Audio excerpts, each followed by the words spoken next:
Hello and good day. Welcome to our video channel, God's Promises. And today's video will be Matthew chapter 14. Let's get started now. Matthew chapter 14 is a pivotal chapter in the New Testament as it features several significant events in the life and ministry of Jesus Christ. In this chapter, we see Jesus performing miracles, feeding the masses, walking on water, and even predicting his own death. Through these events, there are many valuable lessons and teachings that we can apply to our own lives. The chapter begins with the story of Herod the tetrarch, who had imprisoned John the Baptist. Herod was initially reluctant to kill John, but at a banquet, his daughter danced for him and his guests, and he foolishly promised to give her anything she wanted. At the urging of her mother, she asked for John's head on a platter, and Herod was obligated to comply with his promise. This tragic story shows the dangers of making foolish promises and the importance of standing up for what is right, even in the face of opposition. The next section of the chapter describes Jesus' feeding of the 5,000, one of the most well-known and beloved stories in the Bible. When the disciples come to Jesus, concerned about how to feed such a large crowd, Jesus tells them to bring him what food they have. He takes the 5 loaves of bread and 2 fish, blesses them, and miraculously multiplies them so that everyone is fed. This story demonstrates Jesus' compassion for the needs of the people and his power to provide for them in miraculous ways. It also encourages us to bring our needs and concerns to Jesus, even when they seem insurmountable, and to trust that he will provide for us in his perfect timing and way. After feeding the multitude, Jesus sends his disciples ahead of him in a boat while he goes up to a mountain to pray. As they are crossing the sea, a storm arises and the disciples become afraid.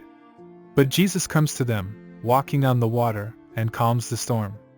This remarkable event shows Jesus' power over the natural elements, and his ability to provide safety and protection for his followers, even in the midst of danger and turmoil. It also teaches us to trust in Jesus' presence and power, even when we are afraid or uncertain.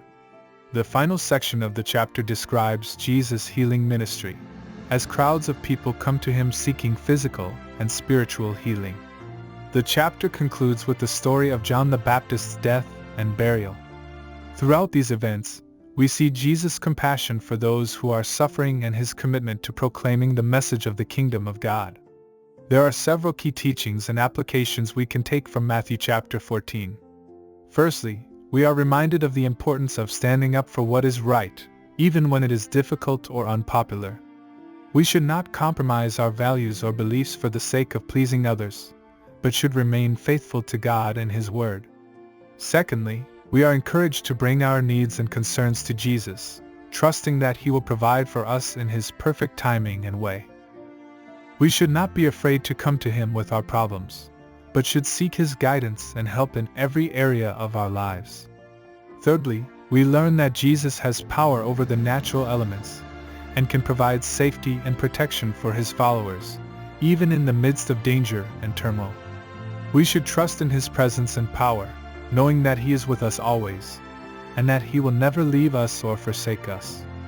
Finally, we see Jesus' compassion for those who are suffering and his commitment to proclaiming the message of the kingdom of God. As his followers, we should also seek to show compassion to those in need and to share the good news of salvation with others. In conclusion, Matthew chapter 14 teaches us about the power of faith, the importance of keeping our eyes fixed on Jesus, and the need for prayer in our lives. Like Peter, we may sometimes falter and sink into doubt and fear, but Jesus is always there to catch us and lift us up. Let us therefore trust in him and walk in faith, knowing that he is able to do exceedingly abundantly above all that we ask or think according to the power that works in us. Ephesians 3 verse 20. Thank you for visiting us today. Please share with us your favorite Bible verse below in the comments section. Don't forget to like and subscribe. It really does help our channel grow. Looking forward to see you back here for our next video. Always take good care.